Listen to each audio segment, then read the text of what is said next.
Yeah, what do you check and what do you carry on? Yeah, you have a lot of gear. Yeah. Well, you guys too. No. No? We're doing speaking engagements. More! Lunch break. Welcome to another episode of Lunch Break. Only one of those voices sounded good. Yeah, and that's Thanks. because we have a singer in the building. We have Travis Atreo. Thanks for having me, guys. Of course. First time on Lunch Break. First time.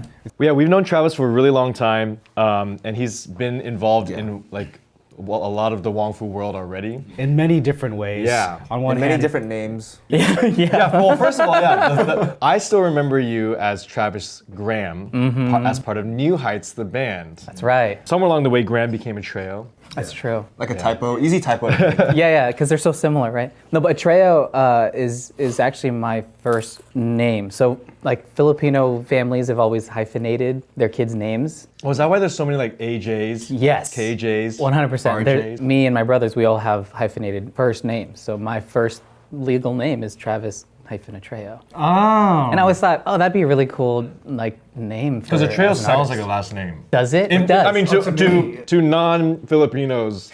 Do you have a middle name? Yeah, and which is Erilyn, which is my mom's maiden name. Erilyn? Yeah. That sounds like a elf's name. Yeah. You could have been Travis Erlin. Rebrand right now. You just released your new album, Love Drunk. Yeah. Congratulations. And you've made a lot of music for Wong Fu, actually. It's true. Yeah. Do you remember the first one that you worked on with us? Was that with Ki Hong? She has a boyfriend? Yeah. Yes. All right. That was you? that Oh, was. man. I remember that phone call because you were like, "Can you add more?" Like I don't know what the word was, but I was like, "Yeah," and I was trying to figure it out. What are you talking about? You did it. And then was the next time we basically just put you in front of camera. Yeah, right. I know. I was shocked when you were like, "Do you act?" I'm like, "This is the first time that he's ever asked me that." Because I'm like, usually when you text me and it's like you're doing something, I'm like thinking music. Yeah. And I was like, a music video. Oh, that's what I probably said to you. A music video act. Right. And then I remember like talking to Ali and being like, they want me to act. And she's like, it'll be fine. I'm like, And you did really great. though? Yeah. We're talking about Crossing Point. Yes. In case you have, Classic. in case this whole time you've been seeing his face and you're like trying to place him, he was in Crossing Point. With Opposite of another Dia. musician. Yeah. Wong Fu's known for taking people that are not actors and just forcing them to act. We take dancers and make them act. We take musicians, make them act. We take like vloggers, Accountants. beauty gurus, accountants. Accountants? Everyone can act. No, that was awesome. I'm still waiting for Crossing Point the musical. Oh. If you can write songs for it, and the anthem, the theme like that goes throughout the whole thing is called "Which Way Did the Pen Go?" Yes. Right? Like That's very Disney. Yeah. Which way did the pen go? Will we ever know? yeah. That's Okay, I hear it. we have to start on Okay, let's do it. ASAP. I think I found your new project. Okay. Well, we first have to. No one will ask for this. I think it's great because you three are also in a very pivotal point in your relationships. It's like Crossing Point. Oh yeah.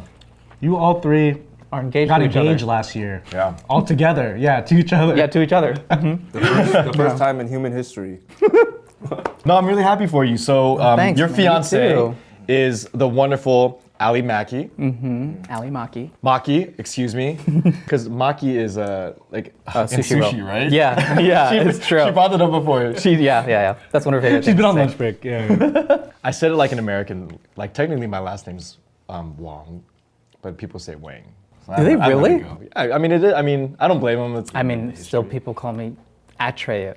Atreo. There's so I heard many you were a different trio. ways. What's the other two guys? A is one of those letters. Sorry, That was awesome.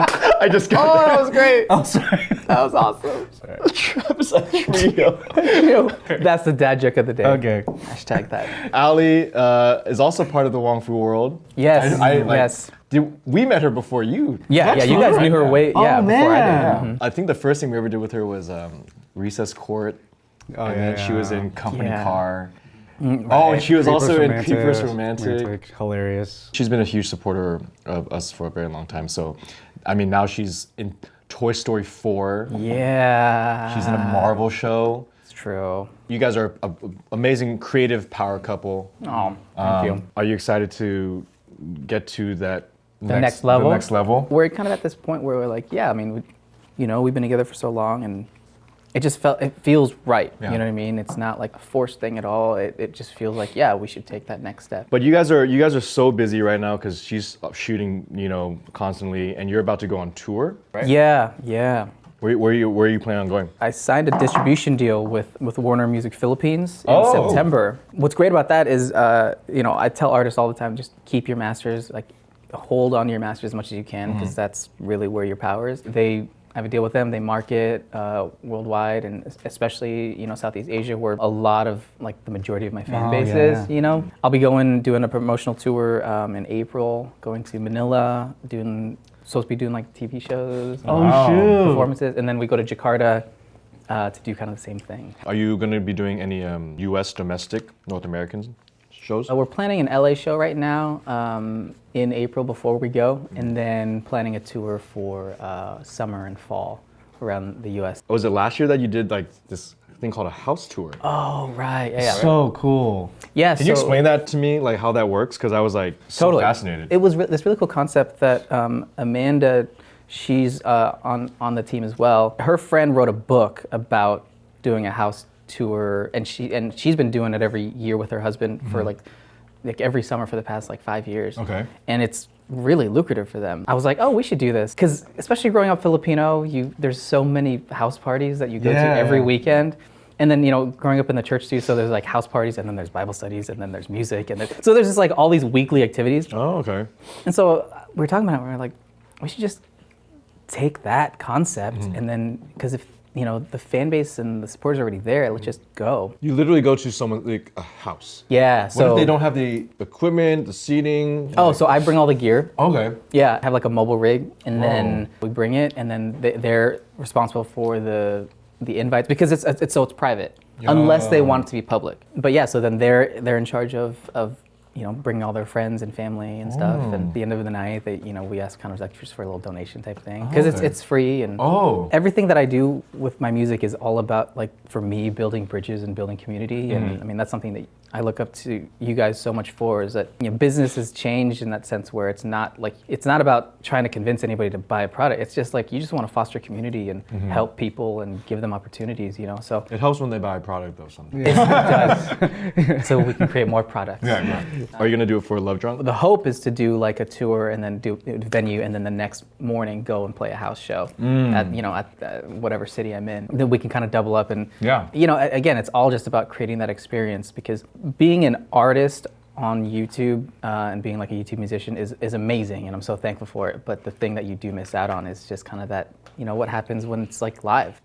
That kind of exchange of energies, and just the everyone there. And I used to tour with New Heights and stuff, and we used to play live, and especially the ISAs and stuff back in the day. And I'm just excited to get back out on the road, and I feel like that's what I've been itching to do since like I started doing this as a solo career thing. That's so true. It's very relatable for us too, because like we don't get that many opportunities to like go out and like see the fans too.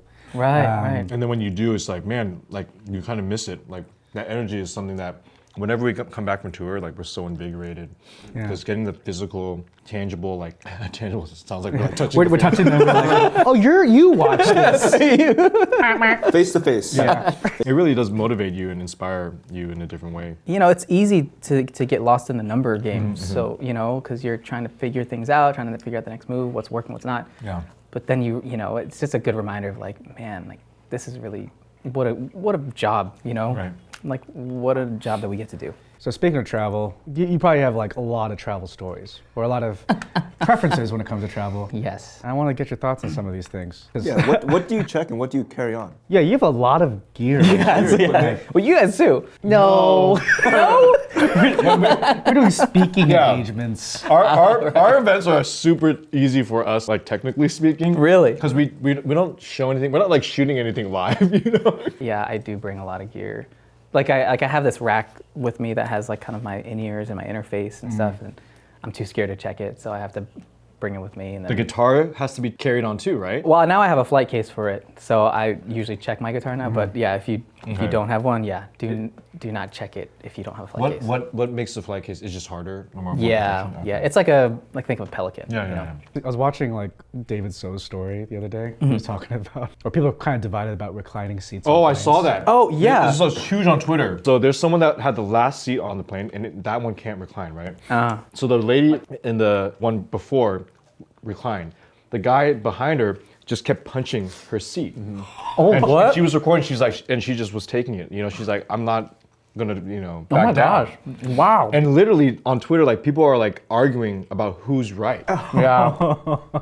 I'm curious, like what? What are stances? So half the country, the lower people, the blue and gold, the blue and whatever vans. Team Johns and the Team Peters. Okay, they're saying you should be respectful of the other person's space and not recline. Like it's like so selfish to say, oh, I want to be comfortable, so I'm going to make someone else uncomfortable. Yeah. The other people are like, I paid for this seat. Yeah. Like it's my right to do that. Right. Right. And that guy had a choice. He bought the bad seat. Yeah, and that's just his fault. And so people are like, oh, look, this is what's wrong with America. Everyone's so selfish. And then the other people are like, this is what's wrong with America. Everyone expects people to like do things for them. You know? They're both arguing. So it's like kind of, Valid points. I think you're allowed to recline, Yeah. but I wouldn't recline that much. airline seats don't even recline that far. That's true. So like That's you're literally true. like, dude. so people are like, oh, I can't believe they would get in each other's space. I'm like, dude, it's really not that bad. You should definitely just like peek over your shoulder and make sure like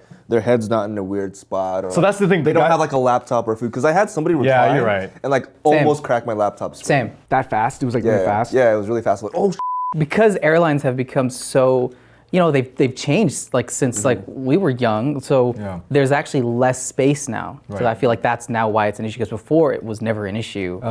But now like Let's blame the airlines. yeah, for me, I mean, because I did it once. I was coming back and then I laid back because I was exhausted. And then this guy behind me goes, "You comfortable?" Oh my God. And I go, "What?" And like this was like 3 in the morning or something, or exhausted. And, you comfortable? And I'm like, "Yeah." What?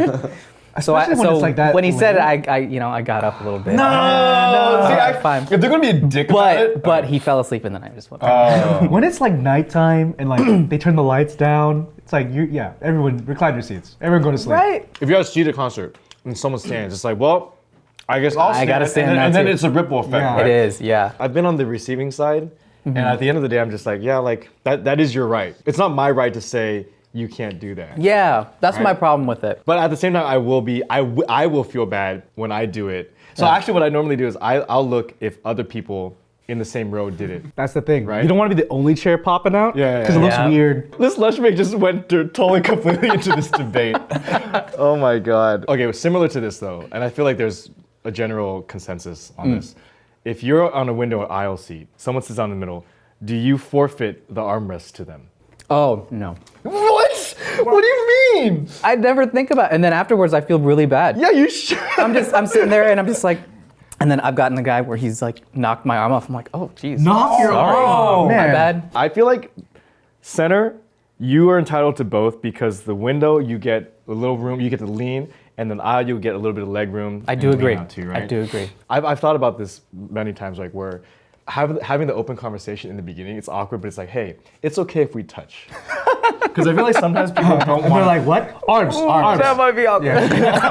Because actually, if you're just trying to get a little bit of like rest, you could share. but what if they're like, no, it's not okay if we touch. Then at least then that's fine. But like, yeah, like Like you're telling them it's okay if we touch. but like I've never done it. I've never done it. I want to ask you guys this because people are complaining about it online. It's standing up in the aisle once the plane lands. Like a lot of people are anti that, Yeah. and I do that. I think it's totally okay. Yeah. But what do your guys' take? I prefer the aisle seat for that reason. Just so you can stand up I like to 15, stretch. 15 minutes, a little bit longer, earlier. It's mainly like to prevent people from actually like shooting past you and trying to get squeezed past you. Oh. That's you want to clog the exit. People think people do that because they want to cut past people to exit the plane. It's like merging. Okay. Everybody, you got a zipper. Well, so here's the Even thing. in If I do stand, I'll stand within my seat. I won't go into the aisle. That's kind of weird. Well, if you're on the aisle seat though, and you're just standing getting your bag, I mean, I feel like it's chill. I do it to get my bag. Yeah. Like I understand why people, because the argument is, well, we're not getting off the plane, so why are you standing? But do those people that like, do they not get like restless legs, or do their legs not hurt? Because whenever I fly, I'm like, oh, I just need to stand up a little bit. Yeah. Exactly. All right, that was a lot of fun talk about travel. Yeah. Oh yeah. Go ahead. You go ahead. Why is he standing? We talked a lot about the traveling, but Travis has a new album out called Love Drunk. We'll have all the links down in the description below, all his socials, so make sure to go follow him there. You've been working on it for a while? Yeah. All originals, everything? All originals. The second single off of it was released on my birthday on February 3rd, featuring Amber, Amber Lou, Yeah. You know her. FX. Well, congratulations. Be sure to follow Travis on all of his travels. Thanks so much for being here, man. Thanks for having me. Excited. Yeah. See you on Crossing Points too. The musical. Which way did the pen go? I don't know. That was good. Yeah. We got it. I have a lyric for it, but we know. Yeah, That's just we knew where it was We knew where that was going. All right, we'll see you guys next week on another episode of Lunch Break. But for now, see you guys. Let it go, and then it becomes like, it mixes into Let It Go.